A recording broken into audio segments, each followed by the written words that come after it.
Welcome to news princess channel. Friends, ಇವತ್ತು June 5ನೇ ತಾರೀಕು ಆಗಿರೋದರಿಂದ ವಿಶ್ವ ಪರಿಸರ ದಿನವನ್ನು ನಮ್ಮ ಶಾಲಾ ವತಿಯಿಂದ ನಾವು ಆಚರಣೆ ಮಾಡ್ತಾ ಇದ್ದೀವಿ.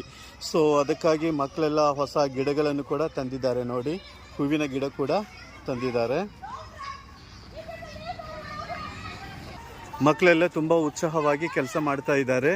ನೋಡಿ, ಎಲ್ಲ ಕಸ ಕಡ್ಡಿಯನ್ನು ತೆಗೆದುಬಿಟ್ಟು ಈ ಗ್ರೌಂಡನ್ನು ತುಂಬ ಕ್ಲೀನ್ ಮಾಡ್ತಾ ಇದ್ದಾರೆ ಅವರು.